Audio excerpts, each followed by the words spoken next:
Baik, tuan-tuan yang saya muliakan, Allah kata kalau kamu kufur dengan nikmat-nikmat Allah, Allah Maha Kaya. Wala yarda li'ibadihi al-kufr. Dan Allah tidak redha kepada hamba-hamba Allah yang kufur. Jangan kufur kepada nikmat-nikmat yang Allah Ta'ala berikan kepada kita. Jangan nafikan. Jangan tak bersyukur. Dan kalau kita kufur sekalipun dengan nikmat-nikmat Allah, Allah Maha Kaya. Dan satu benda yang kena ingat, kata Allah, la wala yarda li'ibadihi al-kufr. Allah Ta'ala tak redha kepada hamba-hamba Allah yang kufur. Wa in tashkuru yardahu lakum. Kalau kamu bersyukur atas nikmat-nikmat Allah, Allah akan redha pada kamu. Kita tinggal di sebuah negara yang penuh dengan kenikmatan. Nak buah apa? Semua ada. Dari raja buah sampai buah bidara. Nak buah apple, anggur, semua ada. Kita nak makan daging apa? Kijang, rusa, pelanduk, lembu, ayam ni biasa. Hari ni orang jual daging rusa pun orang jual lah di ternak. Kita nak minum apa? Boba, bola, semua ada. Kita nak pakai baju apa? Berjenis-jenis baju kain yang dijual. Rumah, pokok, udara, hujan, sungai, keamanan, tak ada perang, tak ada gempa, tak ada taufan, puting beliung, tak ada. Berapa puluh tahun Allah Ta'ala bagi kenikmatan pada kita, tapi berapa ramai yang bersyukur? Adakah kita mensyukuri nikmat-nikmat yang Allah Ta'ala bagi kepada kita? Dalam masa yang sama, kita biarkan benda-benda maksiat berlaku secara terang-terangan. Yang tu yang Nabi sebut di dalam suatu hadis Nabi, bila berlaku 15 perkara, maka halallah Allah Ta'ala turunkan balak kepada kita. Za fa'alat ummati 15 halal bihal balak. Bila 15 perkara ini dilakukan, maka halal balak itu diturunkan. Bila umat aku melakukan 15 perkara itu, balak turun. Banyak dah tuan-tuan, 15 perkara tu dah berlaku dah. Maka dengan sebab itu tuan-tuan, bila Allah turunkan kepada kita sesuatu peringatan dari wabak, penyakit, musibah, yang Allah nak kepada kita ialah bertaubat, beristighfar dan betulkan balik apa yang tak betul. Kerana kadang-kadang yang ditimpakan musibah itu ialah orang yang tak berdosa. Orang yang tak minum arak tu yang kena. Kesian tuan-tuan. Orang yang kaki masjid yang sakit. Orang yang tak pernah melanggan pelacur yang kena. Orang yang tak pernah pergi kelab dandut yang kena. Dia akan turun azab tu merata. Merata. Maka sebab itulah dalam ayat surah Az-Zumar ayat 7, Allah Ta'ala suruh kita ni bersyukur.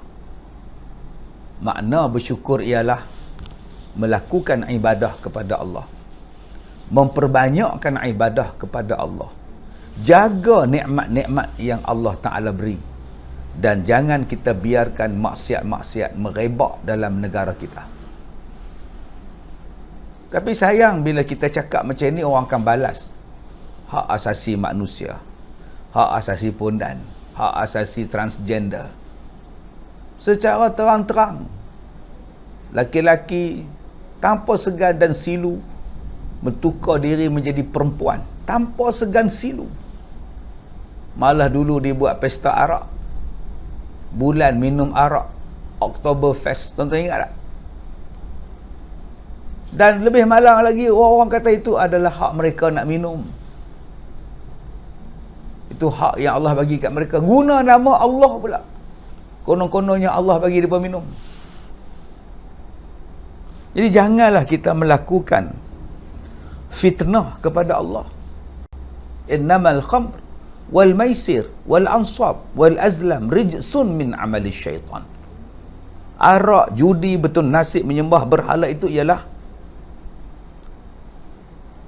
perbuatan keji daripada syaitan. Fajtanibu, tinggalkan. Wala taziru waziratun wizra ukhra. Ingatlah, seseorang yang berdosa tidak akan memikul dosa orang lain. Thumma ila rabbikum marji'ukum.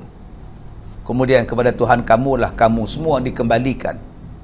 Fayunabbi'ukum bima kuntum ta'malun. Dan akan diberitahulah, dia akan beritahu pada kamu apa yang telah kamu lakukan. Innahu alimun bidzatis sudur.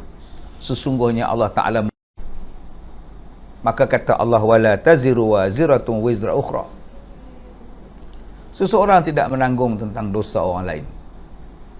Maka di hari kiamat, masing-masing akan bawa urusan masing-masing. Amalan masing-masing, pahala masing-masing, dosa masing-masing. Jadi kalau orang tadi walaupun dia baik, tapi dia kena musibah, Allah hapuskan dosa dia. Allah naikkan darjat dia. Di hari kiamat dia ditimbang mengikut amalan dia. Bukan Allah marah pada dia, bukan Allah benci pada dia, dengan sebab itu dia kena bala. Tak. Bila bala turun, semua kena. Maka di hari kiamat dibangkitkan mengikut atas amalan masing-masing. Mati tetap mati, semua orang akan mati. Dah itu takdir dia mati macam itu. Tetapi walaupun dia mati ditimpa musibah macam itu, dia tetap mati dalam keadaan baik. Sebab dia orang yang baik. Maka di hari kiamat akan dibuka lah. Jadi, yang mana melakukan amalan yang jahat, kita ada akhirat. Jangan sampai lupa kepada akhirat. Wa idza massal insana dhurrun da'a rabbahu muniban ilaih. Apabila manusia ditimpa sesuatu kemudaratan, dia memohon pertolongan kepada Tuhannya dengan kembali bertaubat kepada dia. Thumma idza khawwalahu ni'matan minhu nasiya ma kana yad'u ilaihi min qablu. Kemudian apabila Allah mengurniakan sesuatu nikmat, dia lupa segala sebab yang menjadikan dia berdoa kepada Allah sebelum ini. Wa ja'alallah andada, maka Allah Ta'ala, maka mereka pula menjadikan sekutu bagi Allah. Liyudilla an sabilih, nak disesatkan mereka daripada jalan Allah. Qul tamatta' bi kufrika qalilan innaka min ashabin nar. Katakanlah kepada mereka, bersenang-senanglah kamu dengan kekufuran kamu untuk sementara waktu. Kemudian kamu akan menjadi penghuni neraka. Dah hilang daripada musibah, kembali balik kufur pada Allah. Berapa banyak dah tuan-tuan musibah yang melanda kita, dan kita insaf sekejap. Tsunami yang melanda, insaf sekejap jadi baik, kemudian kufur balik. Bangunan runtuh, baik sekejap, kufur balik.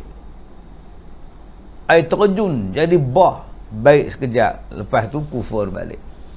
Banjir besar, tenggelam segala rumah, sekolah pun tenggelam, kemudian kufur balik. So macam mana ni tuan-tuan? Berkali-kali Allah Ta'ala memberikan peringatan untuk kita, supaya kita betul-betul jadi hamba Allah yang soleh. Tapi kata Allah, mereka lupa. Sehinggalah bila musibah itu hilang, mereka kembali bersukaria, kembali berseronok-seronok. Maka kata Allah, seronoklah kamu, buat sementara waktu sebelum kami masukkan kamu ke dalam neraka. Maka ayat yang ke-9 Allah Ta'ala berkata, amman huwa qanitun ana al-lail sajidan wa qa'iman yahdharul akhirah wa yarju rahmata rabbih. Maka atau orang yang taat melakukan ibadah pada waktu malam dengan sujud dan berdiri kerana takut pada hari kiamat serta mengharapkan Tuhannya. Qul hal yastawil ladzina ya'maluna wal ladzina la ya'lamun innama yatazakkaru ulil albab. Maka tidaklah sama, kata Allah, orang yang mengetahui dan orang yang tidak mengetahui. Maka tidaklah kamu nak mengambil pengajaran, wahai orang-orang yang berakal. Kata Allah, ada satu golongan yang malam-malam mereka bangun menghidupkan sembahyang malam. Malam-malam mereka bangun, mereka sujud, mereka bangun kepada Allah, menghadap Allah sembahyang kerana takutkan akhirat. Samakah mereka ini dengan golongan yang melakukan kemaksiatan? Sudah pasti tidak sama. Allah soal lagi, adakah sama orang yang tahu dengan orang yang tidak tahu? Orang yang bila dilanda musibah, mereka takut, mereka bangun sembahyang malam. Kita hampir 2 tahun dilanda musibah. Di manakah anjuran untuk kita sembahyang malam? Bangun, hidupkan rumah-rumah Allah. Buat qiyam mulai setiap malam. Ajak orang. Kita hanya memperingatkan benda yang sama. Jangan lupa pakai ini, sila pakai itu, sila buat ini. Sembahyang tak disebut. Solat tak disebut. Cakaplah. Sembahyanglah semua kita. Bangun sembahyang malam. Buat kempen sembahyang malam. Buat. Allah sebut dalam Quran surah Az-Zumar ayat 9. Sembahyang malam ini ada kekuatan dia, tuan-tuan. Allah mendengar rintihan kita. Allah mendengar pengaduan kita. Allah Maha mendengar apa yang kita mohon, yang kita minta. Kita mintalah kepada kabinet baru yang akan datang ni, menteri yang menjaga hal ehwal agama, tolong tekankan benda ni balik. Buat kempen galakkan besar-besaran untuk orang kembali sujud, minta kepada Allah. Yang mana sakit disembuhkan, yang mana tak sakit tak kena, dan segera hilang wabak-wabak ni. Dengan sembahyang malam ni, tuan-tuan, Allah Ta'ala berikan kepada kita kekuatan iman, keteguhan jiwa, kekuatan dalaman, imun dalam badan kita. Bangunlah. Mudah-mudahan bila kita bangun mendirikan solat malam ini, Allah Ta'ala berikan kekuatan rohani, kekuatan mental, dan juga kekuatan sihat tubuh badan fizikal. Dan Allah angkat wabak-wabak ni, buang jauh-jauh daripada muka bumi ini. Dan yang zahir, perkara yang baik dizahirkan, dan perkara yang batil tetap menjadi batil. Diberikan kesedaran.